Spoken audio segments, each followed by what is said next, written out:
ministérielle ou même de façon générale dans notre administration, c'est souvent les réunions informelles ou peut-être les rencontres entre personnes à titre privé. Et c'est durant ces réunions ou ces rencontres à titre privé qui permettent de résoudre certains dysfonctionnements ou certains problèmes. Alors, M. Jean-Paul Seydi, lui, il a une nouvelle vision. Il veut un nouveau management dans la gestion du MEPUA et de son administration. Quelle est cette nouvelle façon de gérer que M. Jean-Paul Seydi veut apporter? Est-ce qu'on doit parler même de refondation administrative? Oui, mais je pense que ce qui est officiel, c'est que quand il a pris fonction, le premier conseil de cabinet qu'il a organisé, ce n'est pas lui-même qui a présidé le cabinet, cette réunion. Oui. Il s'est fait remplacer par le secrétaire général. Et cela a attiré l'attention de beaucoup de personnes. C'est comme s'il voulait montrer qu'il n'est pas ambitieux tellement du pouvoir, qu'il veut partager avec tout le monde.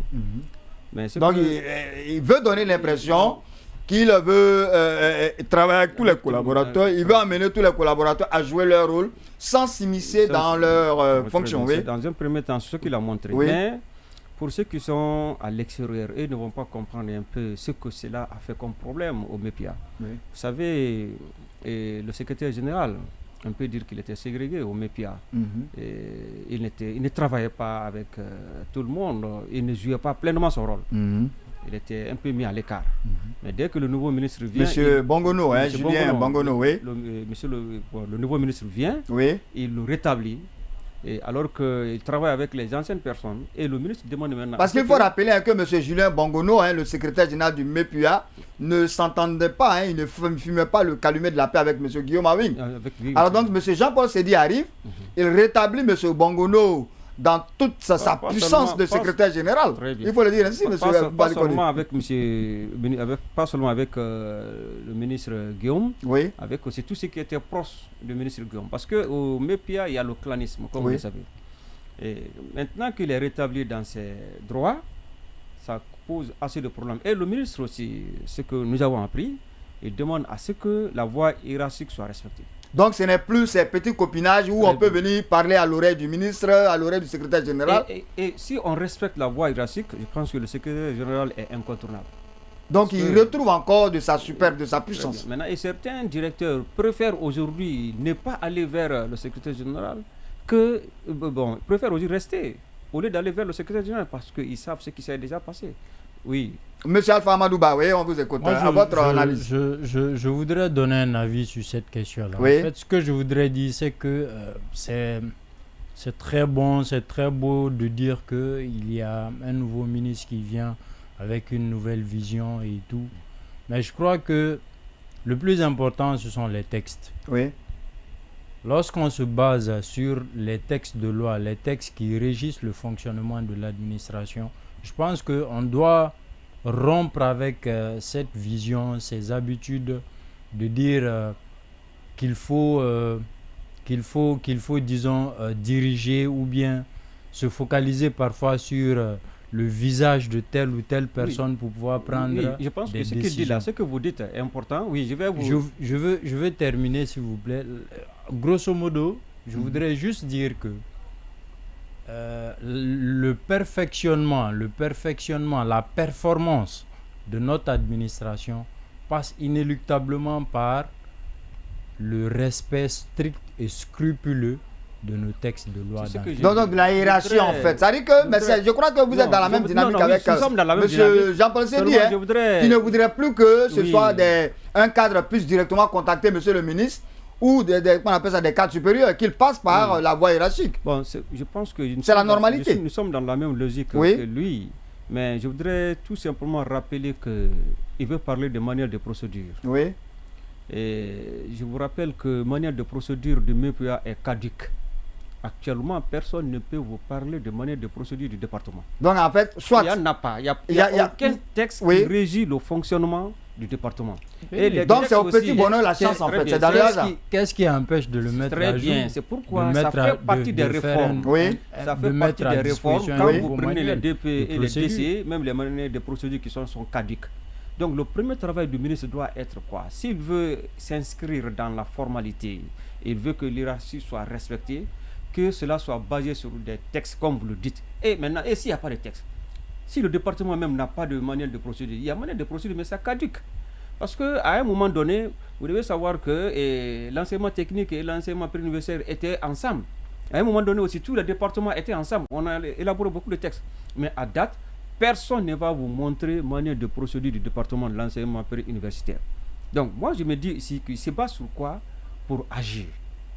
Là, cette question-là doit être posée. Comme vous le dites, s'il faut respecter les textes. Mais ce que je voudrais rappeler aussi, certains m'ont fait comprendre qu'actuellement, qu'il veut même déménager à l'INRAP.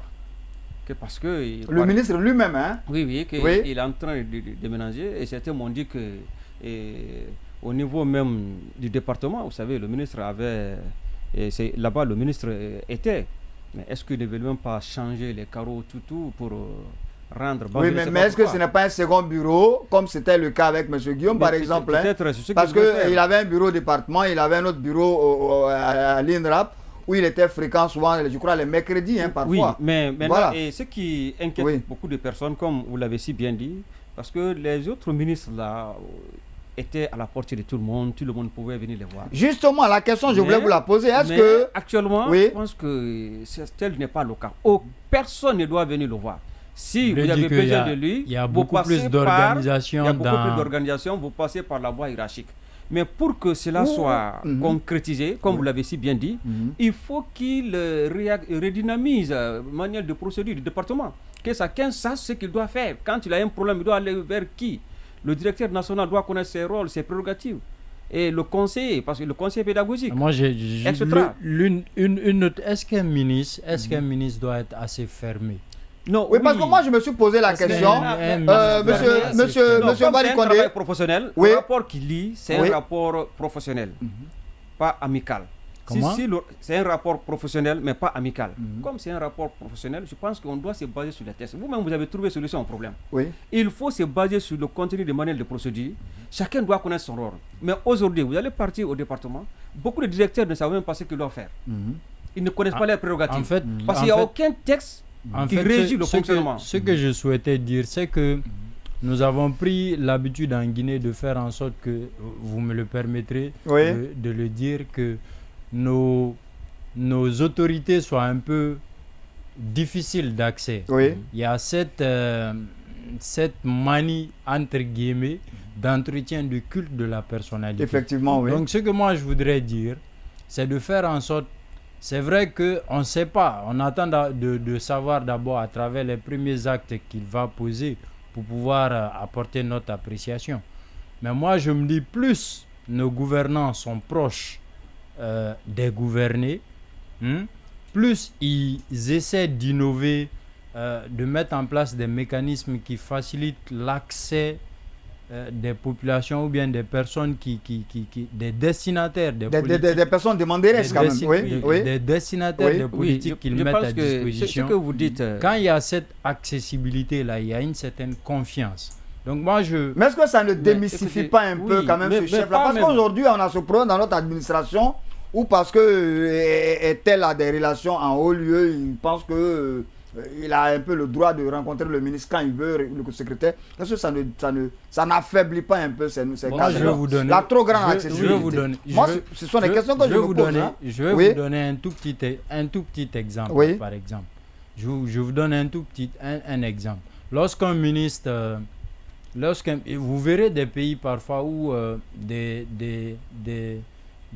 ministres posent des actes symboliques. J'ai eu un ami qui est chercheur. Tu as dit symbolique, hein? J'ai eu un ami qui est chercheur, pour la petite histoire, avec qui j'ai discuté une fois, qui m'a dit que si lui, il avait la chance d'être nommé ici ministre, qu'il se rendrait par exemple à son lieu de service à bicyclette, par exemple, que ça serait une mesure, ça serait une innovation, par exemple.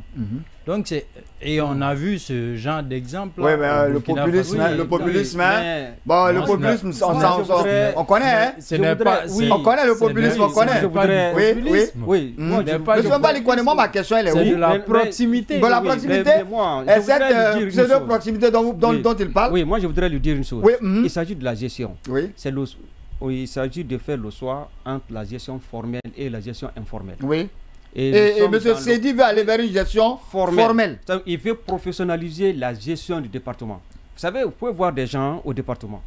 C'est un directeur national adjoint. Il laisse son supérieur, il va s'installer au bureau du ministre et il lui pose le problème, n'est-ce pas, du département, de sa direction. En principe, s'il y a un problème dans sa direction, il doit passer par son directeur. Le directeur d'abord, général, c'est lui qui va transmettre. C'est lui qui va transmettre. Oui. Mais vous pouvez avoir un directeur adjoint qui transporte des problèmes au niveau du ministre. Il discute de ce problème avec le ministre en laissant le directeur, son chef hiérarchique. Et des décisions sont prises d'ailleurs sans que le directeur ne soit mis à contribution. Oui. C'est ce qui n'est pas normal. Mais ce que vous dites là, rapport amical, je pense que ça doit exister entre le ministre et tous les travailleurs du département. Mais dans le cadre formel, lorsque vous voulez rencontrer le ministre pour discuter d'une situation du département, je pense qu'il faut suivre la voie hiérarchique. Il ne voudrait plus que, parce qu'il y avait la cogestion au département, vous le savez. Vous pouvez voir qu'un directeur qui est là, mais ce n'est pas lui qui gère. C'est l'un des conseillers du ministre qui gère la direction. Il est officiellement le directeur de telle structure, mais en réalité, il n'exerce pas les prérogatives. C'est le conseil du ministre qui gère et le conseil du ministre qu'est-ce que lui fait. Parce que certains conseillers, par exemple, du ministre avaient trop de pouvoir, par exemple. Oui, je donne juste un exemple. L'inexistence du manuel de procédure. Lorsqu'on parle du caractère caduc d'un manuel de procédure, un manuel de procédure, pour l'élaborer, ce n'est pas quelque chose de compliqué. Très bien, mais c'est quand on a la volonté. Quand on a la volonté, moi, je vous dis quelque chose de compliqué. Moi, je vous dis, je pense que le MEPIA est en train de nous écouter. Je vous dis, il faut le manuel de procédure qu'on a au MEPIA est caduc dans tous les départements. Oui, mais attendez, monsieur Valikone, mais c'est une question de bon sens quand même. Au-delà du manuel de procédure, il y a le bon sens quand même qui doit nous guider quand même. Il y a le bon sens qui doit nous guider. Le ministre Guillaume Mawing était là. On a toujours eu ces mêmes problèmes. Mais attendez, celui qui est là-bas, qui est chargé... Il faut prendre les mesures adéquates. Oui, maintenant, moi, ma question, c'est la lourdeur administrative. Vous savez, par exemple, on se plaint que nous soyons citoyens, que nous soyons cadres, on se plaint souvent de la lourdeur administrative. Lorsque vous transmettez un document, lorsque vous transmettez un courrier ou un mémo, en suivant la voie hiérarchique stricte, très souvent, soit le document n'arrive pas à temps, ou soit le document n'arrive jamais réellement parce qu'il y a tel ou tel qui a ses intérêts qui sont menacés. Est-ce qu'au regard de notre administration, que vous connaissez, M. Valikone, cette professionnalisation dont M. Seydi est en train de parler, est-ce que nos cadres même sont dans cette dynamique-là? Nos cadres ont cette culture-là de la formalisation des rapports? Mais moi, je pense non, la réussite de M. Seydi dépend de la redynamisation du cabinet. Oui. Lui-même, il sait qu'il ne peut pas réussir avec ce cabinet-là. Je ne dis pas que tout le monde est mauvais, certains sont bons. Mais il ne peut pas réussir avec ce cabinet. Mais ce cabinet, pour vous, il ne tient pas la route. Ce cabinet ne tient pas la route. S'il veut professionnaliser, il doit professionnaliser l'éducation avec des gens qui s'inscrivent dans la même logique que lui. Sinon, c'est le ministre Guillaume, quand on prend son bilan, on va dire que c'est négatif. C'est dû à quoi? C'est dû au fait qu'il ait choisi ou bien qu'il ait travaillé avec des cadres qui ne se sont pas inscrits dans sa philosophie. Parce que souvent, il y a des décisions qu'il prenait souvent. Il y a des décisions souvent qu'il prenait. On se posait la question de savoir, mais est-ce que ces gens-là ont déjà fréquenté une salle de classe? Est-ce qu'ils ont déjà fréquenté un établissement scolaire? Parce que souvent ces décisions étaient carrément aux antipodes même des réalités du terrain. Il faut dire un département avec des cadres qui ne sont pas à la hauteur. C'est impossible. Vous me permettrez, il faut dire que les habitudes ont la peau dure en Guinée. Justement, voilà d'où mon inquiétude aussi aujourd'hui. Les habitudes ont la peau dure en Guinée. Si l'on veut réellement professionnaliser cette administration, cela n'est pas compliqué en soi. Nous sommes aujourd'hui à l'ère de la digitalisation.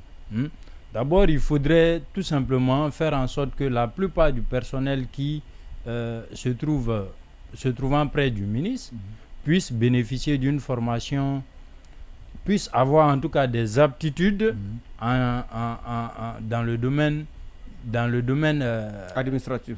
Non seulement dans le domaine administratif, mais dans le domaine également des NTIC. Le numérique, parce qu'aujourd'hui, par exemple, on n'a pas forcément besoin de rencontrer le ministre, par exemple. On va dématérialiser les moyens de communication. Les échanges, en fait, par exemple. Il y a des procédures très souples, très faciles, à travers lesquelles l'on peut facilement administrer l'on peut facilement travailler avec le ministre dans son cabinet sans même qu'on ne se voit. On a un contact physique régulier, par exemple. Autrement dit, Oui. Mais là-bas, sous une autre facette, je voudrais qu'on se comprenne là-bas. Je voudrais qu'on se comprenne là-bas. L'un des aspects, le numérique est l'un des aspects sur lequel aujourd'hui, parce que dans le numérique, il n'y a pas la question de sentiment. Vous comprenez? Moi, je pense qu'on ne se comprend pas.